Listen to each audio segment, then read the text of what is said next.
Assalamualaikum dan salam sejahtera. Selamat kembali ke podcast Jujur Je. Ini merupakan episod 4, episod yang pertama untuk tahun 2024. Jadi saya rasa belum terlambat untuk saya mengucapkan selamat tahun baharu 2024 kepada semua pendengar podcast Jujur Je.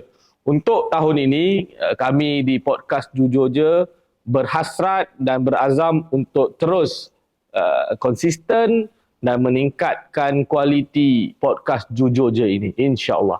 Okey, sedikit mengenai episod yang lepas, episod 3 bersama saudara Khairul Anwar ataupun Ayun, mengenai kerjasama kerajaan madani dan juga realiti akar umbi UMNO pada hari ini, mengenai kerjasama hari ini. Saya lihat alhamdulillah dari segi view merupakan view yang paling tinggilah dalam ketiga-tiga episod yang kita telah keluarkan. Alhamdulillah bermakna ada sedikit improvement di situ, dan insyaAllah untuk episod tahun ini kita akan belajar daripada kesilapan dan perbaiki sedikit demi sedikit kualiti production podcast Jujur Je kita ini. Jadi untuk hari ini kita juga ada seorang lagi host jemputan bersama saya. Dia merupakan seorang yang amat signifikan dan penting dalam politik pemuda UMNO bahagian Pasir Gudang. Kejap lagi nanti saya akan jemput dia, insyaAllah.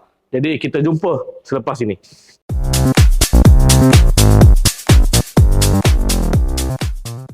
Selamat kembali ke podcast Jujur Je episod 4. Macam saya cakap orang tadi, bersama host jemputan kita pada hari ini. Kejap lagi saya akan bagi dia untuk kenalkan diri dengan panjang lebar sikit. Tapi saya bagi sedikit introduction ringkas.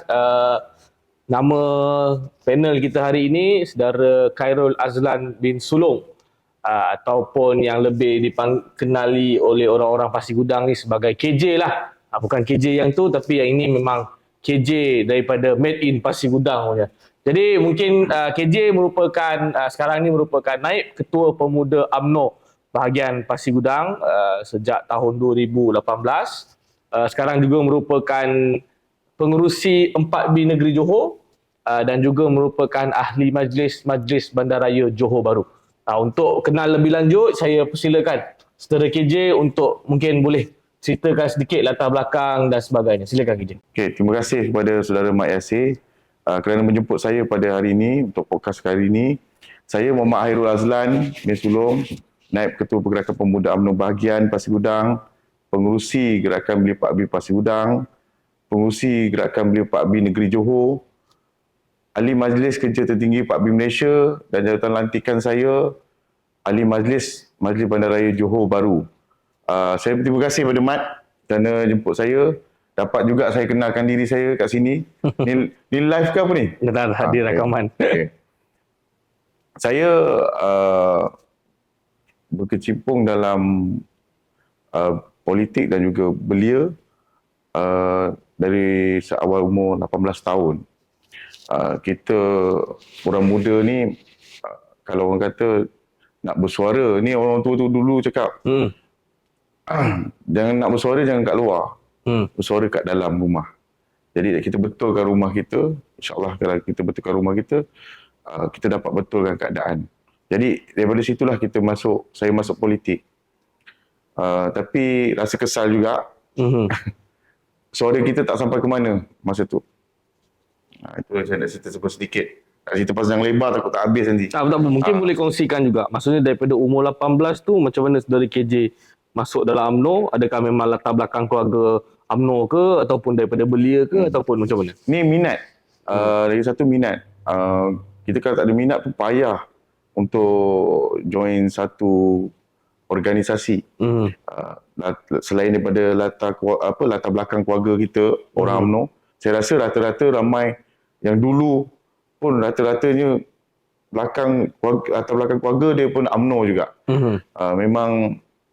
Saya memang lahir memang dalam keluarga UMNO. Lepas tu memang minat. Masa zaman saya zaman Mahathir. Memang zaman saya ni memang zaman yang orang kata tahun 80-an ni tahun Mahathir. Jadi menyokong Mahathir. Minat dekat Mahathir, itu terusnya kita join politik. Tapi apa yang kita nampak, kalau kita orang-orang muda dulu, kalau nak bersuara, nak sampaikan satu perkara, memang agak payah. Jadi daripada situ, orang lama pun tegur, kalau nak bersuara, masuk dalam rumah. Jadi kita tegur tu dalam satu keluarga lah. Jadi saya tengok pun kesal masa tu, tak sampai ke mana lah kita tegur. Jadi daripada situ saya berusaha daripada peringkat cawangan. Saya pernah juga bersuara di peringkat bahagian, pemuda bahagian masa tu. Pun saya rasa tak sampai ke mana. Jadi agak kecewa. Kita sebagai orang muda sepatutnya suara kita didengar oleh pihak yang lebih tinggi. Tapi agak mengecewakan lah keadaan tu. Itu kalau macam contoh, kalau macam sekarang, KJ nampak ada perubahan ke arah yang lebih positif ataupun macam mana?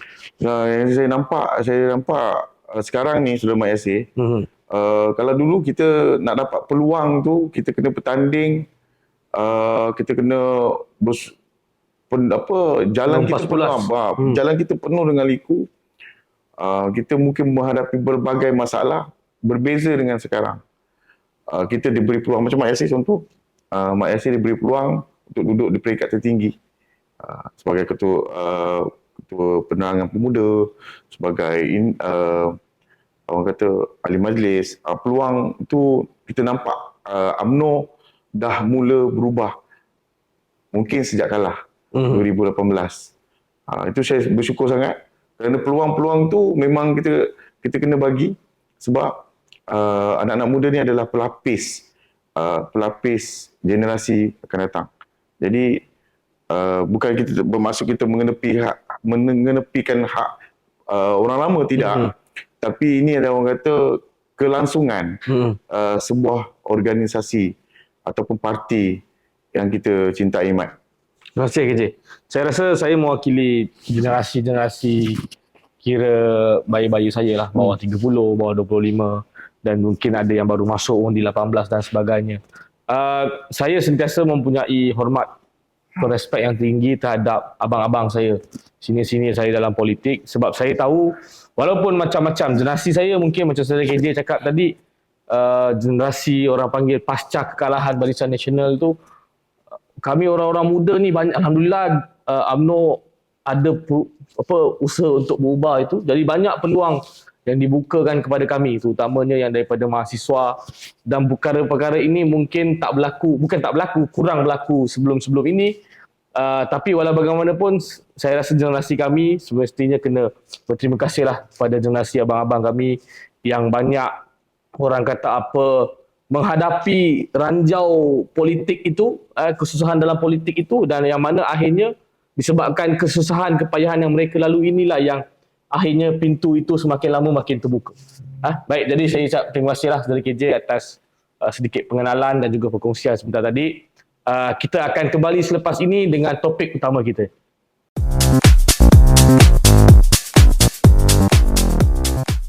Baik, kita kembali semula bersama saya dan juga saudara KJ untuk episod 4 ini. Kita nak straightforward KJ.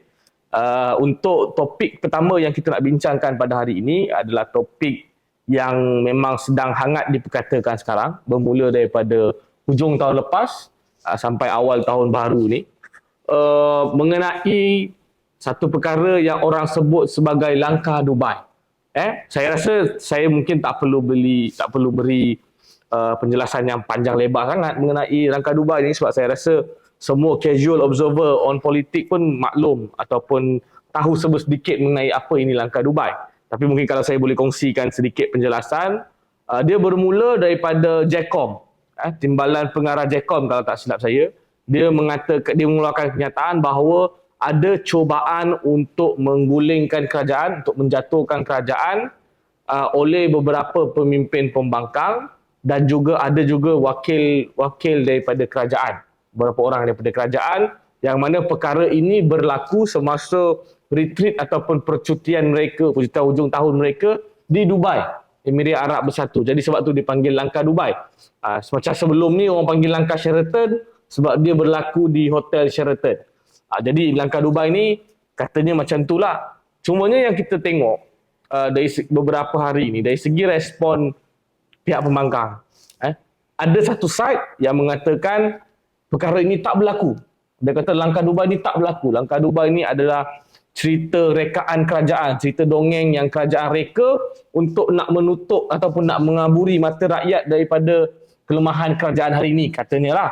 Tapi kalau kita tengok satu side lagi pula, ada seorang menteri besar ni, dia jawatan ni dalam Parti Pengarah Pilihan Raya, dia mengesahkan memang ada cubaan untuk menjatuhkan kerajaan dan dia kata dah cukup jumlah dia kata dah cukup SD untuk nak menjatuhkan kerajaan. Jadi saya tengok dalam parti diorang pun ada naratif yang berbeza.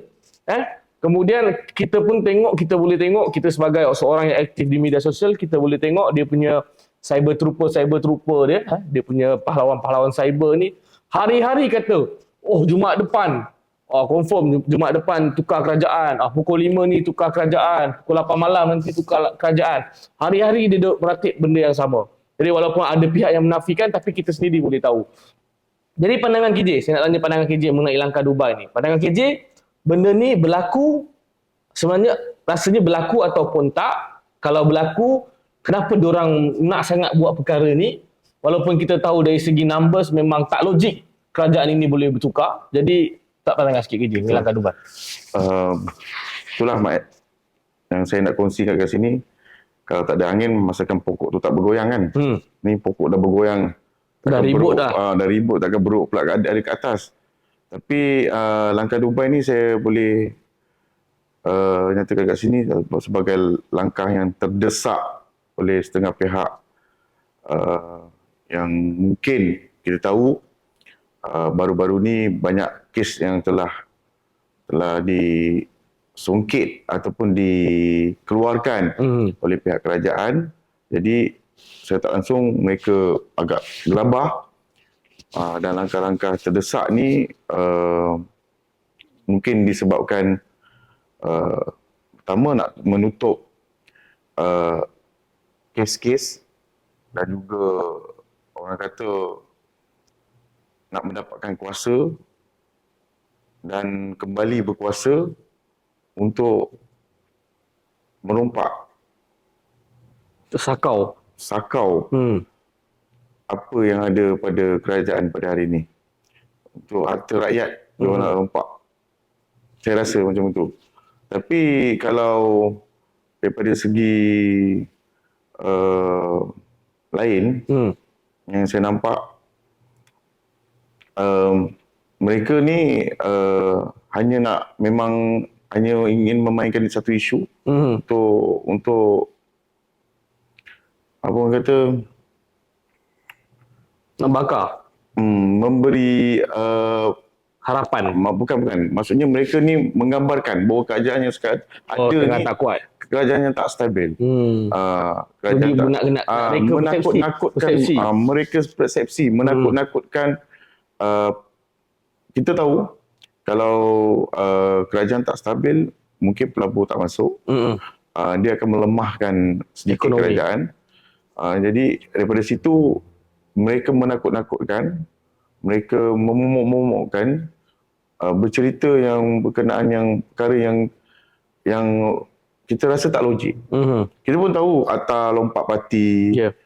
Kita tahu SD mungkin tak berlaku. Kita pun mungkin tahu tentang yang di-Pertuan Agong dah menitahkan tidak melayan sebarang cubaan-cubaan pintu belakang. Kita pun maklum sekarang bahawa yang Pertuan Agong sangat tegas dengan kenyataannya. Jadi kita pun mengharap pihak-pihak pembangkang menghormati apa yang telah dipersetujui, apa yang telah kita rasa boleh membaik, apa orang kata, rakyat ni memberi kesan yang baik pada rakyat. Jadi saya rasa langkah Dubai ni sebagai langkah terdesak untuk karier politik mereka. Saya berasa macam agak kecewa lah sebenarnya dengan pembangkang hari ini. Sebab saya percaya kepada sistem demokrasi yang mana kerajaan itu perlu ada satu kerajaan yang kuat, pada masa sama perlu ada pembangkang yang kuat supaya proses semak imbang, check and balance itu boleh berlaku. Bermakna apa-apa pun kerajaan buat, walaupun kita mungkin kita ni sekarang ni bersama dengan kerajaan, kita side kerajaan, kita tetap perlu someone untuk yang berwibawa untuk tegur. Sebab kadang-kadang kerajaan mungkin terlepas pandang beberapa perkara, beberapa perspektif. Jadi kita mengharapkan pembangkang lah kena main peranan untuk tegur perkara ni. Apa-apa polisi yang dinamakan ataupun yang diumumkan oleh kerajaan, pembangkang ambil masa, kaji polisi tu, tengok mana kelemahan, nyatakan kami rasa perkara ini A, B, C lemah. Patutnya buat macam ni, macam ni, macam ni. Barulah orang kata apa, nampak pembangkang yang berkualiti dan berwibawa. Tapi ni saya nampak pembangkang hari ni, kerja dia memang macam sedikit je cakap tadi. Dia main persepsi je, dia main persepsi. Walaupun saya berpendapat, saya tengok dia sebenarnya dia nak nampak macam dia nak masih lagi relevan dan masih kuat. Sebab tu dia nak pada masa yang sama juga saya rasa diorang nak bagi pengharapan. Ini saya ada baca lah, dia nak bagi pengharapan, dia nak bagi harapan palsu dekat penyokong-penyokong dia supaya jangan beralih sokongan ke parti lain. Maksudnya korang stay je dengan kita orang sebab tak lama lagi kita orang nak jadi kerajaan balik dah ni. Sebab dia tahu kadang-kadang penyokong diorang ni pun ada yang dah rasa macam uish, lama sangat ni jadi pembangkang, macam-macam tak dapat ni. Jadi ada yang dah mula beralih sokongan dan sebagainya. Sama juga dengan apa yang berlaku pada Parti Bersatu, 5 orang yang telah menyatakan sokongan akan menyatakan sokongan terhadap Perdana Menteri. Sebab dia saya dengar diorang tak dapat peruntukan daripada parti diorang sendiri pun, parti diorang tak bagi peruntukan. Jadi diorang fikir aku wakil rakyat, aku nak buat kerja tak ada duit, macam mana aku nak bangunkan kawasan aku, nak bantu rakyat kawasan aku. Jadi terpaksa diorang nyatakan sokongan terhadap Perdana Menteri. Dan saya nampak diorang buat macam ni supaya untuk hold ataupun untuk tahan ahli-ahli parlimen dia supaya sabar sikit lagi kita nak jadi kerajaan balik dah. Apa pandangan KJ? Saya rasa pertama tadi kita sebut, Mat sebut, tugas pembangkang adalah check and balance kerajaan yang sedia ada. Tapi kerajaan yang maksudnya pembangkang yang ada sekarang, dia bukan check and balance, dia lebih kepada nak menjatuhkan kerajaan. Sepatutnya tugas mereka sebagai pembangkang, bila mereka dah tak diiktiraf ataupun tak dapat cukup jumlah untuk jadi kerajaan, mereka kena jadi penyemak ataupun pengimbang pada kerajaan, supaya kerajaan boleh orang kata ketelusan tu ada. Jadi ini pembangkang yang ada sekarang ni tak macam pembangkang yang zaman dulu. Zaman dulu mungkin kerajaan kita cukup jumlah dengan 2/3, tapi dalam masa yang sama dia tak ada cobaan-cobaan ataupun langkah-langkah macam langkah Sheraton ke langkah apa ke. Dia fokus kepada tugas dia sebagai pembangkang. Kita boleh ambil sikit kisah kita masa kita jadi pembangkang. Kita tak sibuk pun nak jadi kerajaan. Kita lebih fokus jadi orang kata penyemak dan pengimbang pada kerajaan pada waktu tu. Saya nampak UMNO waktu tu betul-betul buat kerja pembangkang. Kita kongsi sikit Mat, pada masa 2018 sebelum kita jadi separuh kerajaan, dan hari ini kita berada dalam kerajaan juga. Jadi yang Mat sebut, saudara Mat sebut tentang bagi harapan pada penyokong dia, sebenarnya saya rasa ini agak mengarut, sebab tak mungkin dia akan dapat sokong jadi kerajaan. Sebab kita tahu sekarang ada Akta Lompat Parti yang kita sebut tadi, Akta Lompat Parti, Akta apa kata kalau dia nak keluar daripada dia kena denda 10 juta. Dia kena denda dan dia kena kosongkan kursi tu. Jadi saya rasa benda tu tak mungkin. Tapi dah memang pembangkang sekarang tugas dia hanya memikirkan untuk jadi kerajaan. Dia berjanji bermacam-macam pada ahli dia. Ini untuk mendapatkan sokongan. Ini biasa saya rasa. Dan saya rasa pembangkang sekarang tak relevan untuk orang kata jadi penyemak dan pengimbang pada kerajaan. mereka tidak mementingkan soal rakyat, mereka hanya mementingkan soal kuasa dan kerakusan mereka sendiri. Ini rakyat sebenarnya kena tengok, kena menilai. Walaupun kita tahu baru-baru ni kita kalah dalam beberapa siri pilihan raya, baru-baru ni di Terengganu kita kalah. Disebabkan ada yang kata kita bekerjasama dengan satu kuat lain. Jadi saya rasa sampai sekarang, sampai masanya kita kena terbuka. Kena terbuka dan kita tak boleh memikirkan ke belakang lagi. Sebab Itu realistik lah. realistik dia. Orang kata realistik, realiti zaman sekarang ni kita Politik tu memang dinamik. Politik memang dinamik. Itu sahaja, Mat. Terima kasih saudara KJ. Saya rasa kita nak bincang panjang lebar sangat pun tak guna mengenai langkah Dubai ni. Kita tahu satu benda ni, kau buatlah langkah apa pun, sekarang memang susah untuk nak tukar kerajaan. Be realistik, 153, 152. Untuk kerajaan hari ini nak tumbang, perlu buktikan yang Anwar Ibrahim telah hilang sokongan.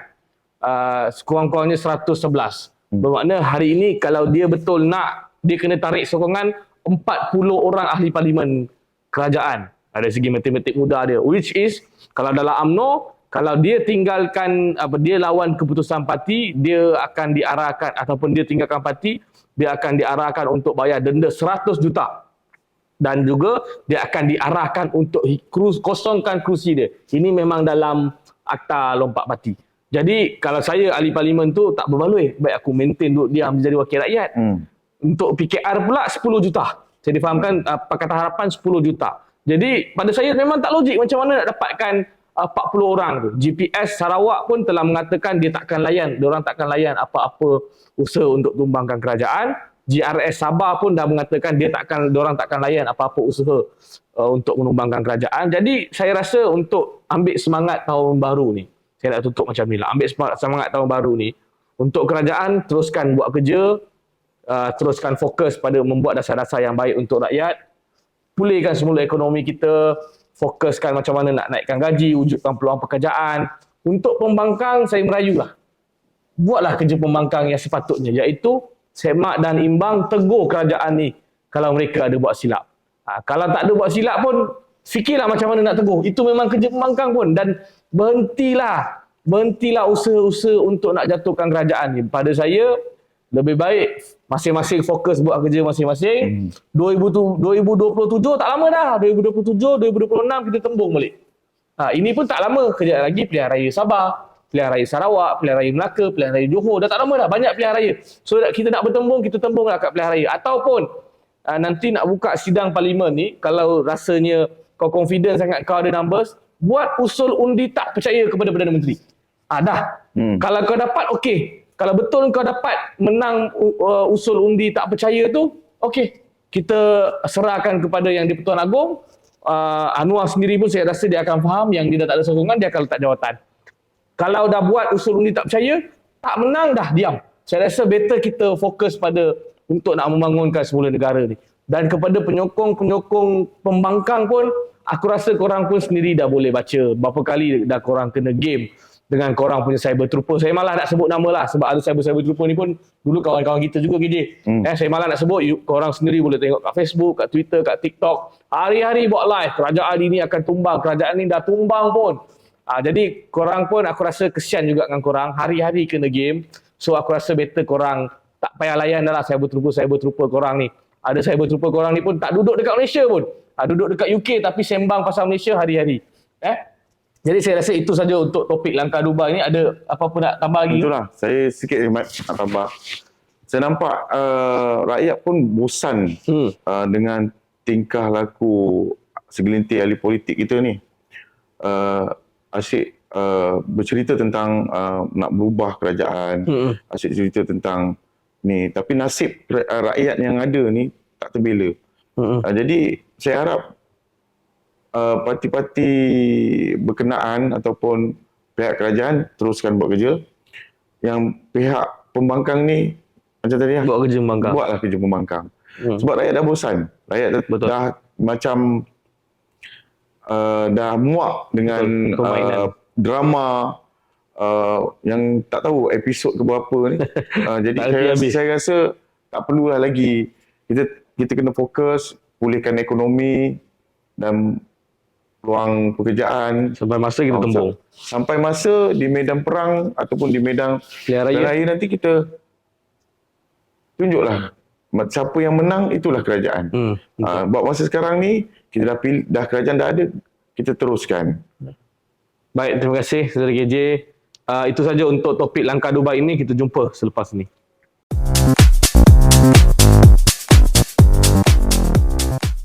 Okay, welcome back ke segmen seterusnya untuk episod 4 ini. Okay, KJ. Tadi kita dah bincang pasal langkah Dubai. Sekarang ni kita nak bincang satu isu yang dalam episod lepas sebenarnya ada tersebut perkara ni. Cuma saya dan saudara Ayun tak sempat nak sembang panjang lebar sebab bukan topik utama. Tapi untuk episod kali ni kita decide kita nak bincang isu ni secara spesifik. Kita selalu dengar orang sebut no Anwar, no DAP, no bersatu. Ini no bersatu ni orang jarang sebut belakang tu. Orang sama ada lupa ataupun buat-buat lupa. Dan bila macam dalam episod lepas pun saya ada cakap kalau disuruh saya pilih lepas PRU 15 hari tu disuruh saya pilih sama ada bila terpaksa kerjasama ni memang kena kerjasama sebab tak ada siapa boleh bentuk kerajaan, dipilih sama ada nak bersama dengan PH atau nak bersama dengan bersatu, saya 100% saya cakap saya nak bersama dengan PH. Saya memang allergic, saya memang alah dengan parti bersatu ni. Dan ada juga kawan-kawan yang tanya, kenapa UMNO ni allergic sangat dengan bersatu? So mungkin saudara KJ boleh bagi penerangan. Okay. Kita bagi penerangan sikit, Saudara Mat. Ya. Yang kita nampak, rakyat kena faham masa kerajaan ni tergantung selama 5 hari. Apa yang berlaku adalah untuk pembentukan sebuah kerajaan. Jadi yang di-Pertuan Agong panggil ke semua parti. Dan kita sendiri saya rasa ada akhbar yang menyatakan kita sendiri menyatakan kemudian kita teguh kita sedia untuk jadi pembangkang. Dan kita sendiri ambil maklum, kita minta PH dengan PN bergabung. Tapi apa yang berlaku, PH saya rasa tak ada masalah sebab kenyataan tu dah diberi pada masa tu pimpinan parti tertinggi dia, Datuk Seri Anwar, untuk menjunjung titah Tuan Agong. Mengatakan tiada masalah untuk bekerjasama dengan PN, tetapi PN pula sebaliknya. Masa tu pimpinan Tan Sri Muhyiddin Yassin tak nak bekerjasama dengan PH. Jadi apa yang berlaku, Barisan Nasional dipanggil menghadap sekali lagi. Dan Barisan Nasional menjunjung titah untuk kita adakan satu gabungan kerajaan perpaduan. Menjunjung titah yang Tuan Agong. Jadi daripada situlah kita mewujudkan kerajaan perpaduan. Jadi orang kena faham kenapa kita wujudkan kerajaan sekarang. Ini adalah salah pertama, memikirkan soal rakyat. Kita tak memikirkan soal kita, kelangsungan parti kita, tapi kita memikirkan apa nasib rakyat kalau kerajaan ini tergantung lebih lama. Jadi Barisan Nasional terpaksa bersama dengan kerajaan perpaduan. Ini kita nampak, Mat, kita punya pengorbanan demi rakyat yang orang tak nampak, dan akhirnya orang salahkan kita bekerjasama dengan DAP. Ini saya rasa tak tepat lah dan tak betul. Jadi kalaulah tanya pasal allergic tak allergic ni, Mat, masa kita 18 bulan tak silap kita bersama dengan dia, berbagai perkara yang dia, cubaan-cubaan yang dia buat. Pertama, kita tak cerita peringkat atas, peringkat bawah je. Cawangan kita dia cuba curi ahli kita. Dia cuba menguasai pemikiran orang-orang UMNO supaya bersama dengan dia. Dia tak secara kasarnya kita tak nampak dia nak ambil ahli kita, tapi secara halusnya dia macam dominasi ataupun apa orang kata panggil Hasut. menghasut orang kita untuk membenci pemimpin kita. Ini yang kita kat bawah berlaku, Mat. Kat cawangan-cawangan. Mereka dengan kita adalah sama dulu. Jadi mereka boleh masuk tempat kita, mereka gunakan apa yang kita ada. Maksudnya kita ni ada akar umbi. Kita ada ketua cawangan, kita ada pemuda cawangan, kita ada ketua puteri, kita ada ini. Mereka gunakan sepenuhnya dan akhirnya mereka mengambil secara tak langsung. Sebab waktu tu mereka yang kerajaan. Dan kita nampak banyak lagi perkara yang berlaku yang lebih, orang kata lebih jelas bila berlaku pilihan raya, Mat. Ya. Kita nampak bila kita dah setuju satu perkara, kita dah mutamatkan Tak satu bertembung. perkara, kita nampak mereka sendiri yang orang kata tak mengotakan janji. Contoh bila ahli kita UMNO bertanding, Bersatu bertanding di tempat yang berbeza. Tetapi di tempat UMNO pula, contohnya UMNO bertanding, dia hantar orang dia sendiri bertanding. Dalam konteks parti, maksudnya Kerajaan. bebas. Tapi dalam masa sama dia orang bersatu. Di tempat dia pula kita tak pernah hantar orang. Ini berlaku, tak silap saya kat mana, Mat? Di Sabah. Di Sabah berlaku perkara ni dan kita secara tidak langsung kesal lah dengan perkara-perkara macam ni. Kita nampak waktu tu mereka hanya nak menggunakan kita, dan kita tahu wujudnya Parti Bersatu ni adalah untuk menggantikan UMNO. Kalau kita tengok perkataan dia Parti Peribumi Bersatu. Itu memang perkataan, memang kita tengok perkataan, kita tengok cara dia memang nak menggantikan UMNO. Jadi UMNO pun pada waktu tu hanya memikirkan soal rakyat. Kita orang kata bersangka baik. Akhirnya kita tak tahan dengan sikap pemimpin mereka yang menikam belakang kita. Jadi salah satu tu memang tak berapa baik untuk kita bekerja sama di masa depan. Saya kenapa kita orang di peringkat di pihak production jujur je kita pilih topik ni specifically, sebab kita nak orang luar sana faham sejarah hubungan UMNO Bersatu ni, kenapa diorang tak boleh sangat bersama. Saya bagi contoh mudah, kenapa PAS dia pantang betul dengan PAN Amanah. Diorang pun ada sejarah dia. Itu kita bukan ahli PAS, kita bukan ahli PAN, kita tak payah ulas lah. Tapi dia seolah-olah seakan-akan itu. Makna dia lebih pada fundamental issue sebenarnya. Satu, ahli-ahli dia asalnya pun adalah ahli-ahli UMNO. Macam tadi saya setuju sangat KJ tak cerita pasal peringkat atasan. Kita cerita peringkat bawah je. Benda ni bermakna bukan setakat atas pengkhianatan itu berlaku, dia sampai ke bawah. Dia punya kebenci tu sampai ke bawah. Cobaan curi ahli, cobaan sailang cawangan dan sebagainya. Dan kalau nak cerita pasal realiti, saya panggil parti diorang ni parti signboard. Maksudnya dia hanya ada signboard je. Akar umbi dia sebenarnya tak wujud pun. Akar umbi dia tak ramai pun. Dalam Perikatan Nasional ni saya bukan nak mengasut, tapi tak apalah. Kita pun bukan parti dia. Saya rasa kekuatan dalam Perikatan Nasional ni hanya bergantung pada PAS je. Bersatu pada saya tak ada apa pun. Dia cuma disebabkan dia ada pemimpin peringkat nasional Hamzah, Tan Sri Muhyiddin dan sebagainya. Kalau tak ada apa-apa pun. Jadi poin pokok saya, main point adalah fundamental, iaitu bila kita kerjasama mesti ada keikhlasan dalam bentuk kerjasama tu dan kena gentleman. Betul. Ini perkara yang tak berlaku semasa kerjasama UMNO dan juga Bersatu. Mula-mula sekali, dan benda ni berkait dengan muafakat nasional. Yang mana sebelum ini UMNO PAS bekerjasama semasa kita sama-sama pembangkang 2018, 2019 untuk sama-sama kita menubuhkan muafakat nasional. Dan ketika itu kita tengok muafakat nasional ini nampak gaya macam cerah masa depan dia. Nampak gaya cerah dia punya laluan tu. Walaupun Saudara KJ, saya ingat benda ni, saya ingat. Saudara KJ antara yang paling awal mengingatkan kami di peringkat pemuda bahagian. Dia cakap, kena hati-hati kerjasama dengan PAS ni. Saya ingat lagi sampai sekarang.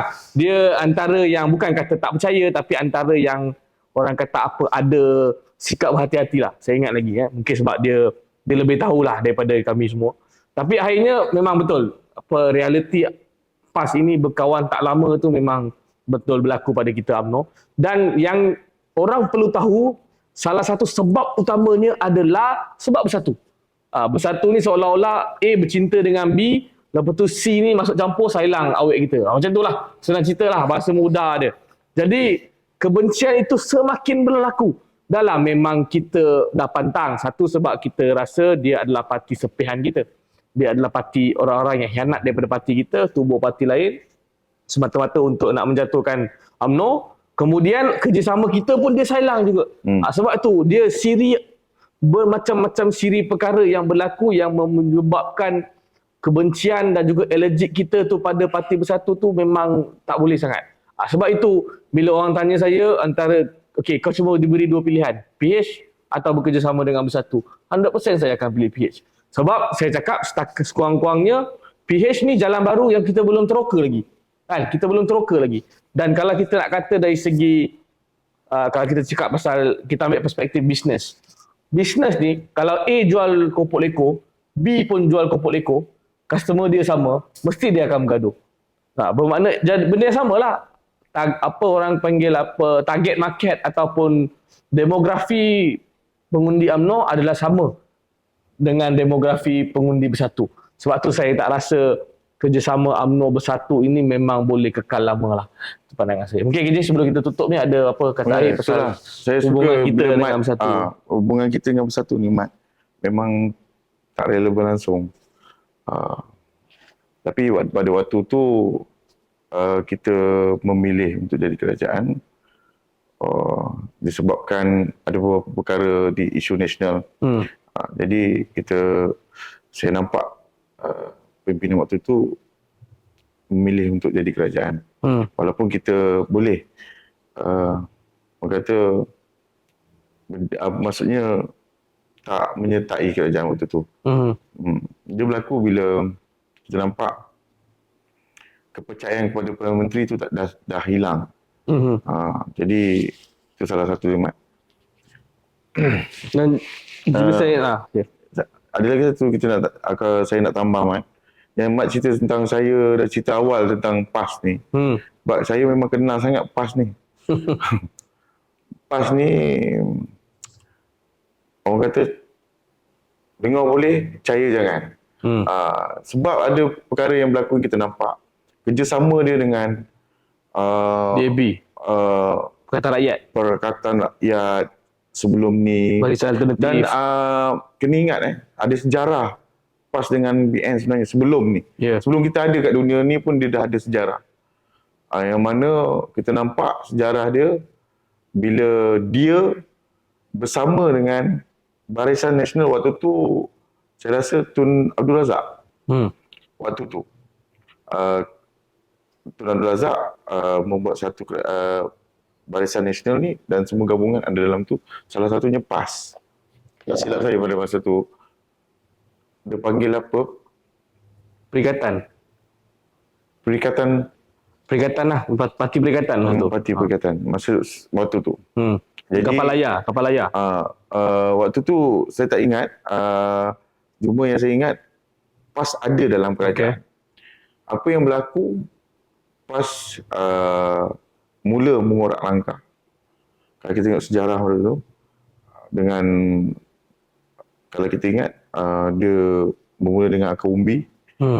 Dia mula melebarkan, merekrut supaya dia ada ahli dia semakin ramai masa tu. Waktu itulah yang kita nampak. Jadi bila dah ada masalah kat situ, kerajaan mengambil tindakan pada waktu tu dan mereka keluar daripada perikatan waktu tu. Sejarah tu memang dah ada. Memang dah ada. Lepas tu baru kita nampak waktu kita dah membesar ni, kita dah nampak pun ada sejarah juga PAS bersama dengan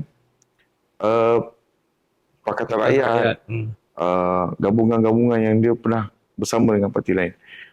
Sebab tu waktu kita dengan PAS waktu tu 2018, saya amat suka Mufakat Nasional sebab dia menyatukan seluruh Orang Melayu. orang umat Melayu yang ada dekat Malaysia. Jadi bila kita dah kuat, orang Melayu dah ada suara walaupun di pihak pembangkang, tapi nampak kesatuan kita pada masa tu. Tapi itulah orang kata, berhati-hatilah dengan PAS. Dia boleh sama juga dengan Bersatu menikam kita daripada belakang. Saya pernah dengar ini kata orang lama lah. Apa nak kata perumpamaan ke apa. Ini saja je lah. Kita nak tutup cerita ni. Orang kata kalau kau jumpa ular dengan PAS, kau patuk dulu ular tu. Kau patuk dulu PAS tu. Ya, betul. Baru kau PAS tu. Ni gurauan orang-orang lama lah kita selalu dengar. Okey, saya rasa itu saja untuk segmen yang kedua ini. Jadi kita kembali selepas ini.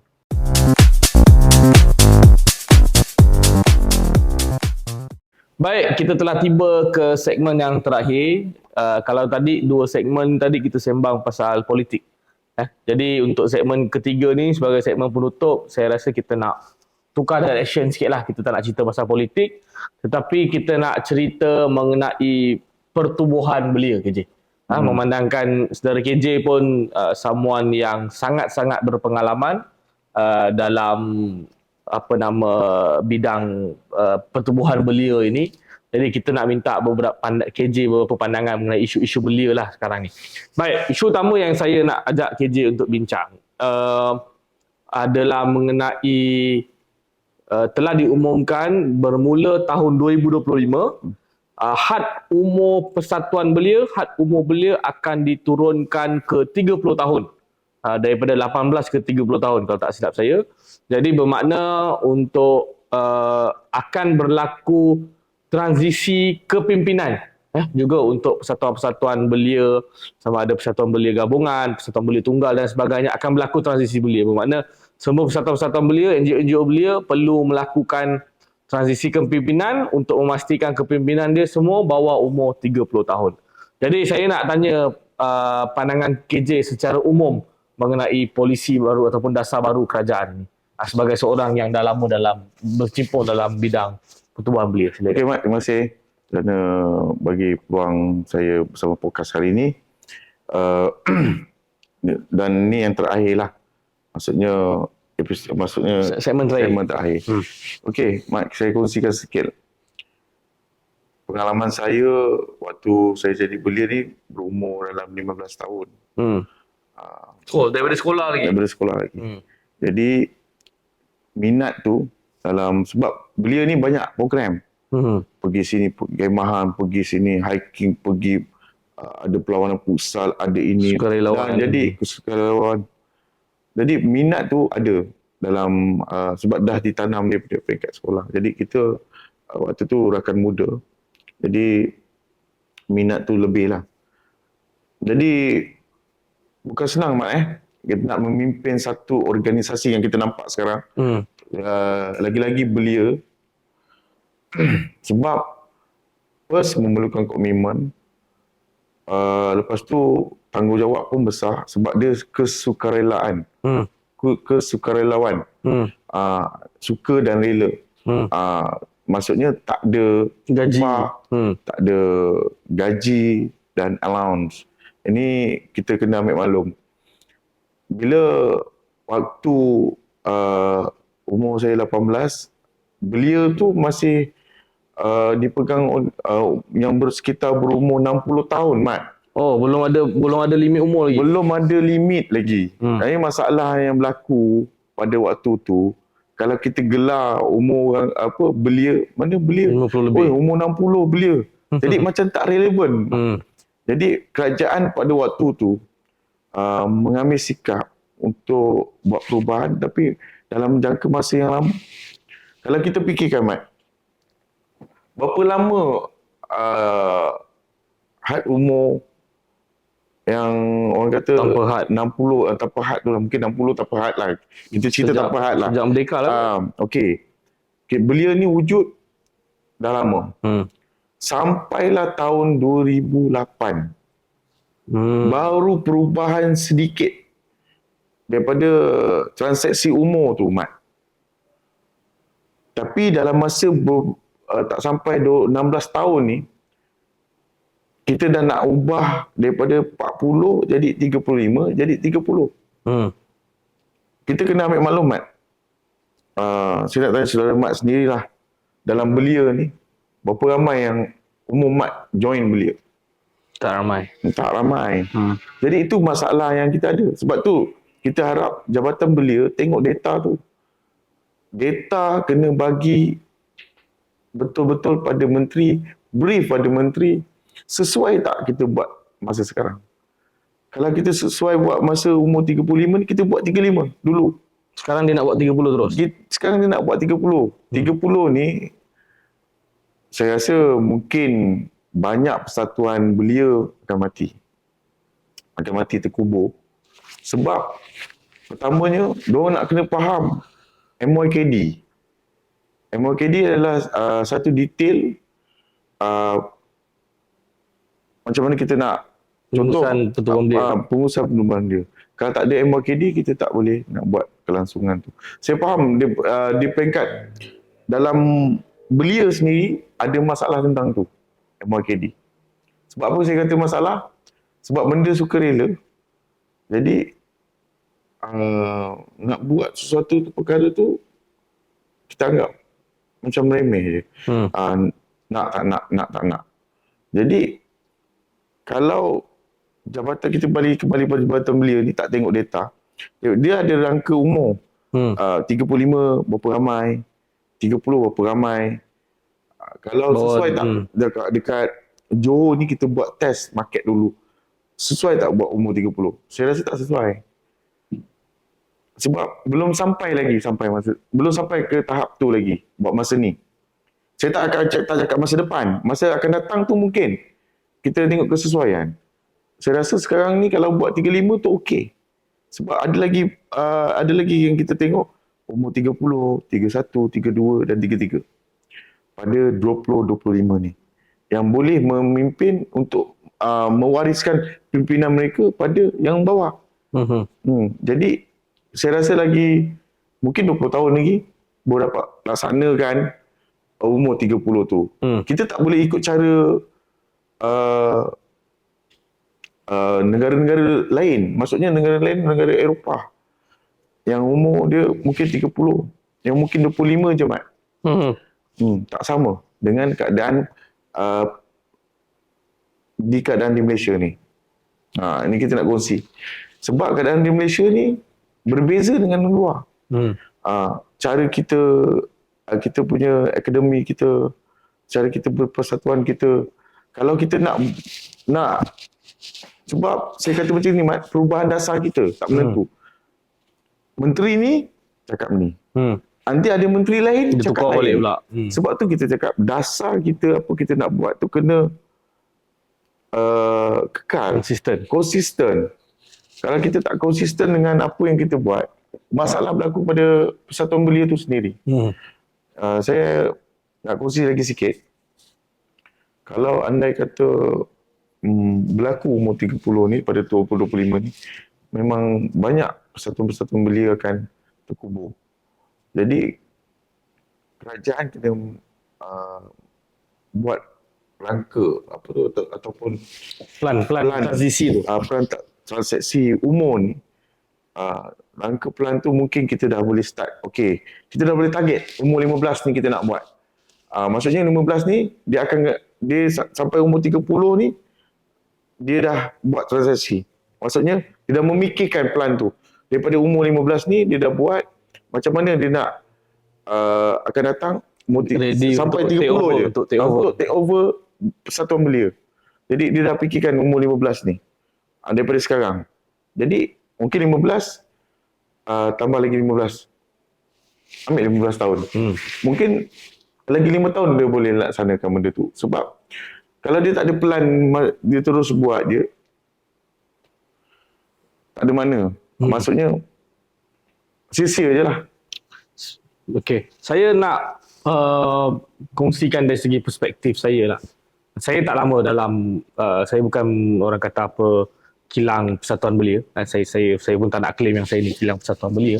Cuma isu umur 30 ni, kalau ikut saya punya pemahaman lah, dia start zaman Syed Saddiq masa dia jadi menteri.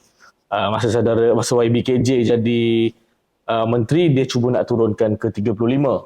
Tapi masa tu pun banyak perdebatan, Persatuan Belia tak setuju dan sebagainya. Jadi masa Saddiq dia terus buat drastik 30. Pada masa tu dia 2018. Masa tu saya umur 23, 22 macam tu. Jadi pada masa tu pun saya personally rasa agak terlampau drastik untuk nak terus laksanakan. Dan masa tu pun berlaku yang mana di federal ubah sampai ke 30, tapi Johor antara yang tak terima pindahan dasar tu, dan juga beberapa negeri lain pun follow lah lepas Johor dah buat. Jadi masa tu saya antara yang orang panggil terkesan secara langsung lah. Ketika itu tak silap saya 2019 saya bertanding Parlimen Belia. Saya bertanding Parlimen Belia, dan masa tu sebelum ini Parlimen Belia, sejak daripada zaman YBKJ, dia had umur, tak silap saya had umur dia 35 tahun. Tapi semasa Syed Saddiq dia turunkan ke 25 tahun. Bukan setakat 30, walaupun had umur belia 30 tahun, tapi dia turunkan sampai ke 25. Jadi masa 19 tahun tu saya umur 24. Jadi saya antara yang paling tua lah dalam Parlimen Belia, dan saya pun agak tak bersetuju kenapa diturunkan sampai 25. Hari tu ada yang mengatakan, masa itulah ada yang mengatakan dia sebenarnya dia memang tak nak sampai umur 35 atau 30 sebab dia tak nak ada yang lebih hebat daripada dia jadi ahli Parlimen Belia, mungkin boleh outshine dia. Ini kata-kata orang masa itulah. Jadi saya personally saya setuju dengan KJ yang mana transisi tu tak boleh terlampau cepat. Daripada 40 terus turun ke 30. Cuma saya pula nak ambil perspektif lain. Saya rasa, saya nampak, ini saya mungkin boleh, Ketua KJ mungkin boleh komen. Saya nampak setiap kali perkara ini dibawa, Persatuan Belia kebanyakannya akan menolak idea ini. Dan akan mengatakan belum masa lagi. Jadi mungkin kalau turun ke 35 pun, macam saya kata, mungkin turun 35 okey sikit, tapi pun turun 35 pun dulu pun pernah ada tentangan juga. Jadi mungkin sebab saya nampak bila banyak kali tentangan, jadi proses transisi itu sukar nak berlaku. Sebab mungkin ada yang berpendapat daripada Persatuan Belia sendiri pun yang tak nak membenarkan perkara tu. Apa pandangan KJ? Maksudnya mungkin memang kalau boleh dia nak maintain 40 je sebenarnya. Sebenarnya kita di peringkat belia ni, kalau saya lah, kita tak menghalang pun transaksi umur ni. Maksudnya bukan tak bersetuju, tapi tak sesuai untuk masa sekarang. Mungkin sesuai pada masa akan datang. Macam kita belia, kalau kita tiba-tiba buat satu tindakan drastik, umur kita contoh 20-25 ni, kita semua dah habis. Siapa yang nak memimpin belia ni? Siapa nak jadi pelapis kita ni? Tak mungkin yang jadi pelapis kita yang akan datang, umur dia 30. Mesti yang ada 33. Kita ambil contoh lah. Terlajak sikit lah. Terlajak sikit. Mesti akan ada yang terlajak. Jadi, umur 33 tu, dia akan boleh pegang lagi 2 tahun. Lepas tu habis. Contohlah. Macam saya lah. Umur, kalau dia kekalkan umur 40 masih ada lagi. Kalau dia tak kekalkan, dia masih nak teruskan dasar kementerian 30, mungkin separuh habis. Jadi itu yang saya cakap tadi, belia akan terkubur. Kita tak pernah menentang dasar kerajaan, cuma kita cakap tak sesuai pada masa sekarang. Kalau nak buat, yang tadi saya cakap 35 dulu turun berperingkat. Lepas tu 5 tahun lagi ke 10 contoh tahun dia nak lagi. cakap umur 35 ni. Tahun 25. 35, 35. Kita boleh accept sebab masih ada belia yang di kalangan umur macam tu. Dia 30 ke maksudnya 35 ke bawah. Masih ada. Tapi kalau dia buat drastik turun 30, kita tak tahu yang 30 ke bawah tu ada lagi ke tak. Mungkin Ataupun tak sempat nak sediakan lapis. tak, sebab tak ramai. Mungkin dalam pertubuhan belia tu mungkin dah tinggal 2-3 orang. Itu yang saya masukkan. Kalau nak buat, mungkin ada plan transaksi dia. Mungkin umur 15 dia dah fikirkan dia nak buat ni. Jadi dia dah target. Maksudnya secara keseluruhan lah. Dia dah target. Bila tahun ni perubahan dasar ni tak akan ada gangguan walaupun ada menteri lain. Walaupun ada menteri lain yang akan menggantikan dia. Perubahan dasar ni tak akan berlaku. Maksudnya dia ada konsisten tu. Contoh 20-30. 20-30 ni kita dah memang hadkan umur 35 je. Bermakna kita ada masa lagi untuk create orang baru. Contoh, Mat. Tapi sekarang bila dia jadi kerajaan, kita jadi menteri, kita tak dengar, kita sepatutnya kena buat town hall di semua peringkat. Baru kita ambil suara tu, kita pungut dan kita kumpulkan di jabatan beri pada menteri. Jadi menteri tengok sesuai tak lagi buat benda ni. Jadi kalau kita ada target, macam saya cakap tadi, kalau dia nak buat 20-25 lah sekarang ni, terlalu singkat masanya. Kalau dia buat 20-30, mungkin lain jadi dia. Mungkin ada masa, jadi pimpinan orang kata silih berganti kan. Jadi bertukar tu, boleh create lagi orang baru. Boleh masuk orang baru. Boleh cari lagi. Masih ada masa untuk mencari. Faham. Maksudnya dari segi kalau kita perlu buat secara cermat lah. Kalau kita nampak pun, Mat, daripada tahun selepas merdeka sampai 2008 baru ada transaksi umum.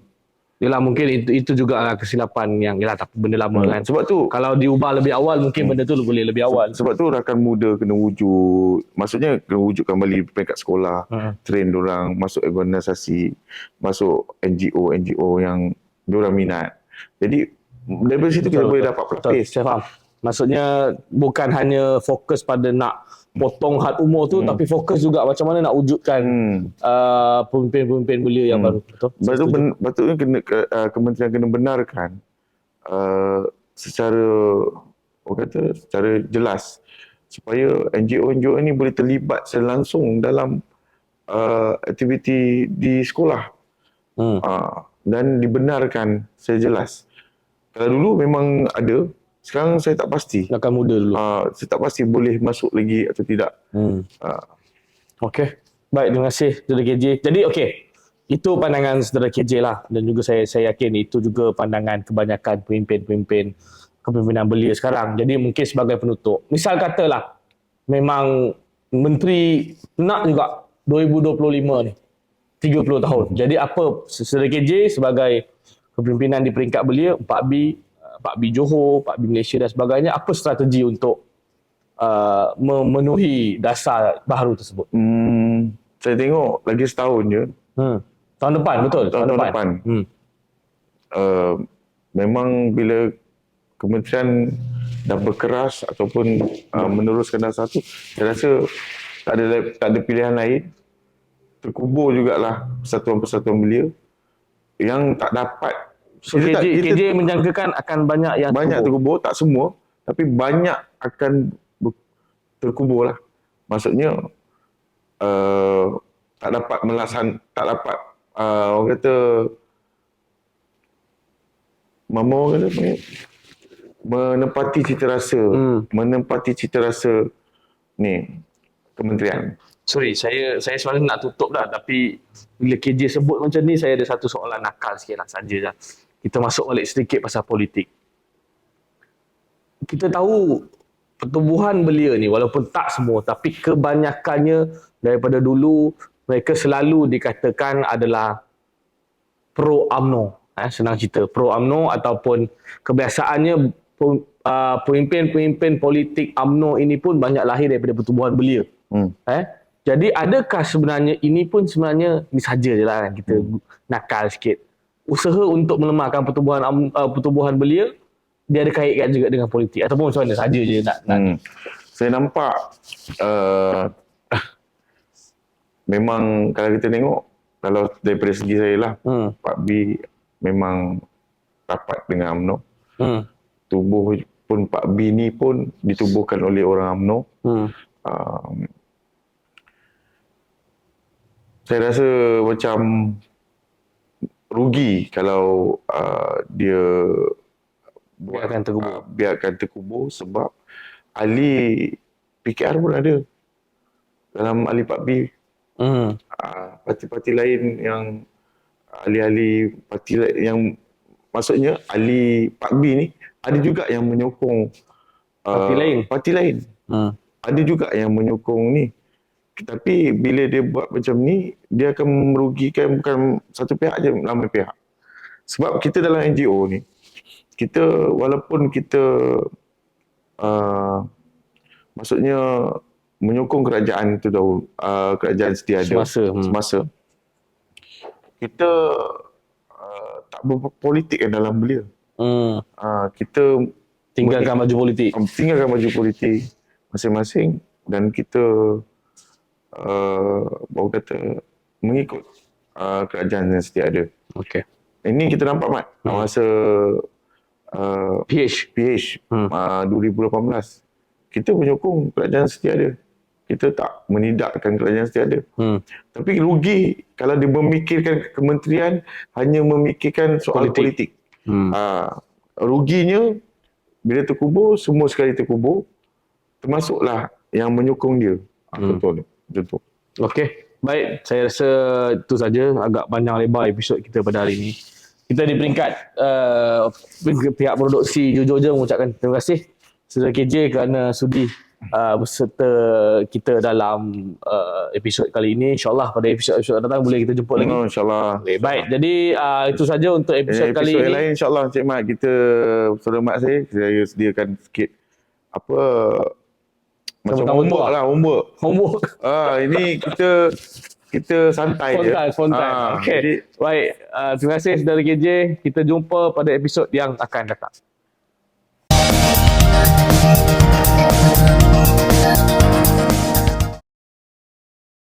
Subscribe to my channel.